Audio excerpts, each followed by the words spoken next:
গত ভিডিওতে আমি দেখাইছি কিভাবে আমি আমার একটা ডোমেন হোস্টিং কিনতে পারি খুব কম দামে ইন্টেল ওয়েবহোস্ট থেকে। আজকে জাস্ট দেখাবো সেই ইন্টেল ওয়েবহোস্ট থেকে কেনা ডোমেন হোস্টিংয়ের ভিতরে আমি আমার পিএসপি ওয়েবসাইটটাকে কীভাবে রান করতে পারি।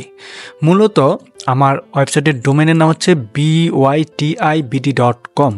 তো আমি যেই জিনিসটা রানিং করব সেটা হচ্ছে লোকাল হোস্টে। যদি এক পলক আপনাদেরকে আমি দেখাই তাহলে খুব সহজে আপনারা দেখতেও পারবেন, বুঝতেও পারবেন।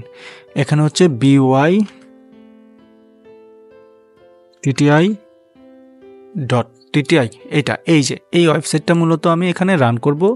এটার পাশে অবশ্যই কিন্তু ডোমেন ব্যাকএন্ডে অ্যাডমিন আছে, ইউজার আছে, দুইটাই আছে। ওকে, এই যে ইনস্টল, এই যে এখানে কিন্তু অ্যাডমিন আছে, ইউজার আছে, সবাই কিন্তু আছে এখানে। তো এই জিনিসগুলো করতে চাইলে অবশ্যই এটা কিন্তু ডাটাবেস ছিল, ডাটাবেস কিন্তু অবশ্যই আমাকে ইনক্লুড বা আপলোড করতে হবে। এর জন্য আমাকে যে কাজটা করতে হবে, আমার এই লোকাল মেশিন থেকে আমরা মূলত হচ্ছে আজকে লোকাল মেশিন থেকে কীভাবে আমরা লাইভ একটা ওয়েবসাইট রানিং করব সেটা। এটা পিএসপির স্ক্রিপ্ট বা পিএসপির র কোড আর কি। দেন এখানে MySQL-এ গেলাম। এই যে MySQL থেকে আমি MySQL-টা ডাউনলোড দেব, কারণ হচ্ছে আমি ডাউনলোড দিয়ে এখানে রাখবো। ঠিক আছে, আচ্ছা। তো সবার আগে আমাকে যেই কাজটা করতে হবে, এখানে আসলাম, এই যে bytiti, এইটা হচ্ছে আমার ডাটাবেস। এটাকে জাস্ট ক্লিক করার পর কি করব, অ্যাকচুয়ালি এই যে এক্সপোর্টে ক্লিক করব। এক্সপোর্টে ক্লিক করলে আমার সামনে ডাটাবেসে পুরো ফাইলটা আসলে এক্সপোর্ট দিব SQL, কিচ্ছু করবেন, জাস্ট শেষ। এটা আমার শেষ। তারপর হচ্ছে এই স্ক্রিপ্টের কোডগুলা, ঠিক আছে। এই কোডগুলো আমি কোথায় পাবো? আমার লোকাল মেশিনে, অর্থাৎ জেমস মেশিনের এই যে এক্সপ্লোরে ক্লিক করব। ক্লিক করলে এখানে আসবে htdocs। তারপর দেখেন আমার ডোমেনের নাম কি, bytiti। এটাতে জাস্ট যাব, যাওয়ার পরে এটাকে লেফটে ধইরা আর্কাইভ থেকে এটা জিপ করব। যেহেতু সি ড্রাইভে যখন আমরা দিব, অর্থাৎ আমাদের ইয়াতে কি বলে হোস্টিংয়ে, তখন অবশ্যই আমাদেরকে দিতে হবে, ওই কি বলে জিপ করে দিতে হবে আর কি। তো এখন যে কাজটা করতে হবে, আমার এখানে আসতে হবে। আপাতত আমার লোকাল মেশিনের কাজগুলো শেষ। এখানে যাব সার্ভিসে, সার্ভিস থেকে আমি এটার উপর আবার ক্লিক করব। ক্লিক করার পর দেখেন আমার সামনে চলে আসছে, এই যে এটাতে আমি যাব। যাওয়ার পর ঠিক এরকম আসছে। আসার পরে এখানে স্কিপ থাকবে, যেহেতু নতুন হোস্টিং আমি স্কিপ দিলাম আপাতত। এখানে আসার পর আমি সবার আগে আমার যেহেতু ডোমেনটা অ্যাড করা আছে, আর অ্যাড করতে হবে না, সবার আগে আমাকে একটা কি বলে ডাটাবেস ক্রিয়েট করতে হবে। এই জন্য ডাটাবেসের এখানে জাস্ট ক্লিক করব। ডাটাবেস ক্লিক করার পর এখানে এরকম একটা আসছে মেইন ডিবি দিলাম, মেইন ডিবি দেওয়ার পরে নেক্সটে দিব। নেক্সটে দেওয়ার পর এখানে মেইন ডিবি দিব। দেন এটা মানে মূলত হচ্ছে কি ডাটাবেস ইউজার নেম সব একই রাখতেছি আর কি। দেন এটা সেভের দরকার নাই, আমি অল প্রিভিলেজেস দিব, যেটা সবসময় আমরা দিয়ে থাকি। আচ্ছা, আসলাম। এখন আমরা তো এটাকে কপি করলাম, ঠিক আছে। আচ্ছা, আমাদের এখন ব্যাপারটা কি, ব্যাপারটা হচ্ছে আমরা এখানে আসলাম। আসার পরে এখন আমরা সি ড্রাইভে যাব। আমাদের এই যে দেখেন এগুলোতে আমরা যাব, এই যে ফাইল ম্যানেজারে। ফাইল ম্যানেজারে যাওয়ার পর এই যে পাবলিক HTML-এর ভিতরে এগুলো আছে, আমি এগুলো বাদ দিব, রিমুভ করবো আর কি। এখন যদি রিলোড দেন দেখবেন এটা নাই। ওকে, এখন আমি আমার কোডগুলো রাখবো। আপলোডে আসবো। আপলোডে আসার পর ওই যে কোডটাকে আমি জিপ করেছিলাম, এটাকে জাস্ট এখানে দিব, ঠিক আছে। দিলাম, ডান। রিলোড দিলাম, এটা আসছে কি আনজিপ করব, যেটাকে এক্সট্রাক্ট বলে, এক্সট্রাক্ট ফাইল, কপি দিলাম। দেন ডাবল ক্লিক করে ভিতরে গেলাম। তো এক্সট্রাক্ট করার পর এই যে ফাইলগুলো আছে এটাকে পুরোটাকে সিলেক্ট করে মুভে যাব। মুভে দেখেন এই যে byti আছে, আমি সরাসরি পাবলিক _HTML এ রেখে মুভ ফাইলে ক্লিক করব। এখন যদি এখানে রিলোড দিই, দেখেন ওয়েবসাইট রানিং, তাই না? ওয়েবসাইট কি রানিং হয়ে গেছে, মানে মূলত ওয়েবসাইট রানিং। এখন কেউ যদি এসে এখানে টাইপ করে bytibd.com, দেখেন সে কোথায় চলে এসেছে, bytibd.com অ্যাডভান্স থেকে এখানে যাচ্ছে। দেখেন অ্যাডভান্সে এসে যাচ্ছে। এখন এটা SSL পাচ্ছে না, তো এই জন্য। তো আমি SSLটা কীভাবে পাওয়া হইতে হয় সেটা একটু দেখি। এখন যদি দিই SSL দিলাম, SSL দিলাম, ম্যানেজ SSL সাইট, এটাতে গেলাম। দেন এখানে ডোমেনটা সিলেক্ট করে এটাতে দিলাম, দেওয়ার পরে অটো ফিল, দেন দিলাম, দেওয়ার পরে ইনস্টল দিলাম। এই যে দেখেন ওকে, এখন SSLটা ইনস্টল হয়ে গেছে। একটু সময় নেবে,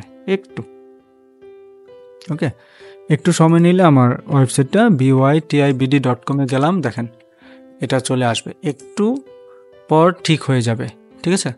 আচ্ছা, এটা যদি আপনি অন্য কোনো ওয়েবসাইটে গিয়ে দেখেন এটা ঠিকঠাক আসছে কিনা সেটা একটু চেক দিয়ে দেখাই আপনাকে। আমি মূলত এখানে যাই, bytibd.com দিলাম, এবার দেখেন আসছে কিনা, সরাসরি চলে আসছে, মানে SSL এখন ঠিকঠাক হয়ে গেছে, ঠিক আছে। আচ্ছা, SSL চলে আসছে, দারুণ। কিন্তু এখন আমরা যদি এখানে ক্লিক করি, দেখেন লোকাল পোস্ট আছে, এই যে লোকাল পোস্ট আছে, রেজাল্ট, এটা সেটা, এগুলো সবই কিন্তু লোকাল পোস্টে আছে না, দেখছেন? মাউসটা নিলে কিন্তু লোকাল পোস্টে দেখায়, সরাসরি কিন্তু আমাদের কি ডোমেন দেখায় না। এই যে গেলাম লোকাল পোস্টে, দেখছেন এটা কিন্তু লোকাল পোস্টে আসছে। এটা কেন আসছে জানেন? এই মেশিনটা রানিংয়ের জন্য। ধরেন এই মেশিনটা আমি রানিং করলাম না, বন্ধ, আবার গেলাম, এখন যদি দেই ঘুরতেই থাকবে, শেষে হবে না, কারণ লোকাল হোস্টের মেশিন বন্ধ, ঠিক আছে। এটাকে আমরা ফিক্স করব একটু পর।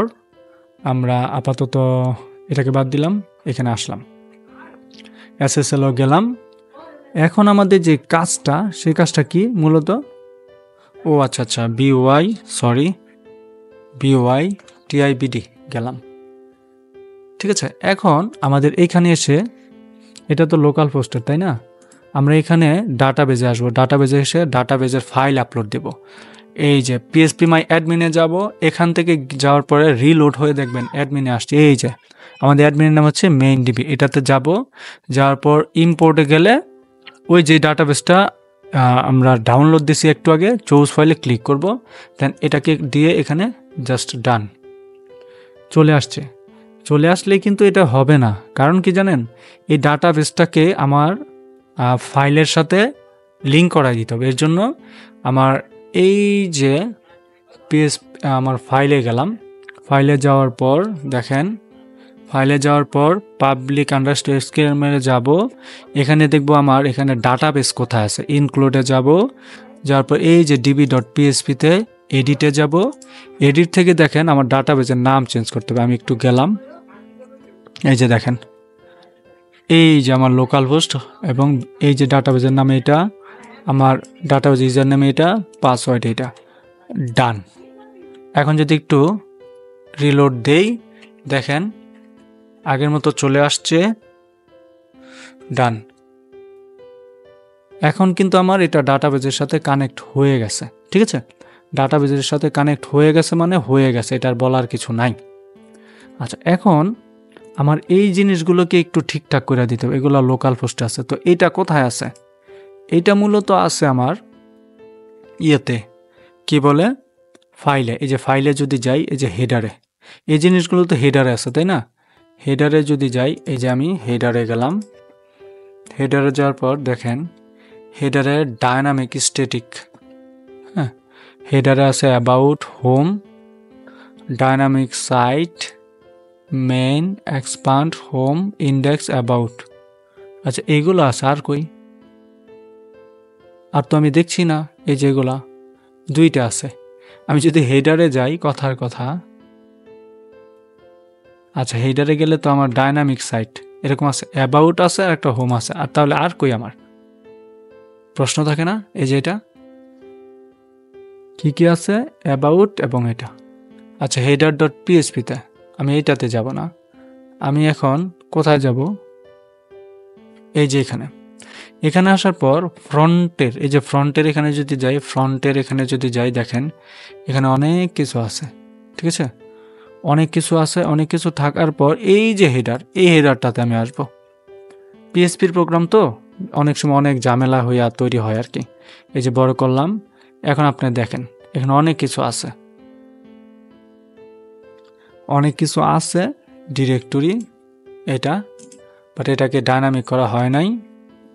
দেখেন এখানে ফ্রন্ট এন্ড আছে, এই যে ফ্রন্ট এন্ডের লগোটা কিন্তু ঠিকঠাকই আছে। BOTTI HTML, এটা হচ্ছে HTML, বাট ইন্ডেক্স আমার হবে ইন্ডেক্স, এটা দেওয়া আছে HTML। দেখেন কাজ করছে না। আমার এখানে দিতে হবে কি জানেন, কই গেল, এই যেখানে ইন্ডেক্স PHP। এখন দেওয়ার পরে যদি আমি রিলোড দেই, দেখেন PHP দিলাম, রিলোড এখন দিলে চলে আসবে, এই যে দেখেন সুন্দর। পরে আমার এই যে কোর্স, এই যে এইগুলা সব প্রত্যেকটাকে আমার ঠিক করতে হবে। এই জন্য আমি এটার সাইজটাকে আরেকটু বড় করলাম। দেখেন এগুলোকে একসাথে আমি যদি কি বলে সিলেক্ট করি তাহলে কিভাবে করব, তাই না? আচ্ছা, এগুলোকে যদি একসাথে সিলেক্ট করি তাহলে দেখেন আমি এটাকে ধরে কন্ট্রোলে ক্লিক করলাম, দেন এটাকেও কন্ট্রোলে, এটাকেও কন্ট্রোলে, তিনটাকে কন্ট্রোলে, এটাকেও কন্ট্রোলে, এটাকেও কন্ট্রোলে। সরি, এই BYTTI এটাও সব বাদ দিব। আমি এখানে যাব কন্ট্রোল, ফ্রন্টে ফ্রন্টে ফ্রন্টে ফ্রন্টে, তিনটা, চারটা গেল, চারটা আপাতত, এই চারটা আমি বাদ দিই।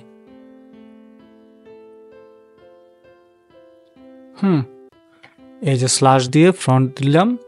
এখন একটু দেখি কি কাজ হয় মূলত। এই যে দেখেন course, verified, front, student, result, লোকালগুলো আসে না, এই দুইটাকে কিন্তু আমার চেঞ্জ করতে হবে এখন। ঠিক আছে, দেখেন এখানে কোর্সে দিলাম, কোর্সে কিন্তু নাই কিছু, এর জন্য যায় নাই। ভেরিফাইড স্টুডেন্টে দিলাম, আসছে না? আচ্ছা, চলে আসছে। তারপর যদি আমি সাকসেসে যাই, দেখেন সাকসেস স্টুডেন্ট রেজাল্ট সব কিছু কিন্তু ঠিকঠাক হচ্ছে।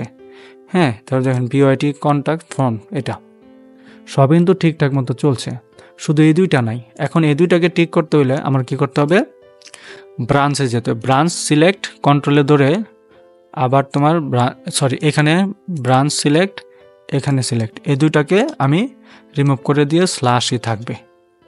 ওকে, ডান, রিলোড দিলাম, ডান। এই যে এখন যদি ক্লিক করি দেখেন ব্রাঞ্চের অপশন আসছে। আমি যদি যেই ডেমো 5 দিলাম, 1-6 পর্যন্ত দিয়ে দেখি ঢুকে কিনা, ঢুকে নাই। ডেমো 5 পাসওয়ার্ডটা আমি জানি না অ্যাকচুয়ালি, ডেমো 5 এই ঢুকছে, অর্থাৎ দুইটার পাসওয়ার্ডই সেম, ডেমো 5। আর এখানে কিন্তু এটা কাজ করছে না, এখানে হয়তো লিঙ্কের কোনো জায়গায় মিসিং আছে, এই জন্য করছে না। এই যে দেখেন এগুলো কিন্তু প্রত্যেকটা ঠিকঠাক মতো আছে। স্টুডেন্ট লিস্ট দেখছেন, এই যে স্টুডেন্ট লিস্টে যখন ক্লিক করি দেখেন সার্টিফিকেট আসছে। হ্যাঁ, ইন্টারনেট স্পিডের জন্য আর কি এরকম। হ্যাঁ, ডাউনলোড PDF দিলাম, দেন ডাউনলোড PDF হয়ে গেছে 44 MB। হয়তো এটার সাইজটা এখন ঠিকঠাক নাই, এই যে দেখেন, ঠিক আছে। আচ্ছা, পরে যদি একটু ব্যাকে যাই, দেখেন অ্যাডমিট সবই আসতেছে, মোটামুটি কোনো কিছুতেই ভুলভাল নাই অ্যাকচুয়ালি বলা যেতে পারে, কিছু জিনিস আরও পরিবর্তন করতে হবে আর কি। আচ্ছা, এটা গেল। তো আমরা ব্রাঞ্চ বাদ দিয়া এখন যদি একটু যাই, এটা কোথায় যাব আমরা, নোটিশে ক্লিক করি, দেখেন ফ্রন্ট এন্ডে নোটিশে গেলাম, ঠিক আছে। নোটিশ নাই তো এর জন্য দেখা যাচ্ছে না। তো মোটামুটি কিন্তু এতটুকু আমার ফিল আপ হয়ে গেছে। বাকিগুলো যা আছে তা কিন্তু আস্তে আস্তে আমাকে ঠিক করতে হবে, চেঞ্জ করতে হবে। এটা মূলত হুটহাট করে চেঞ্জ করা সম্ভব না। এতটুকু জাস্ট দেখালাম একটা সাইট কিভাবে লাইভ করা যায়, সেটা জাস্ট দেখাইলাম। তো পরের ধাপে যদি কোনো কিছু লাগে আমরা অবশ্যই সেটা দেখাবো। Thank you so much.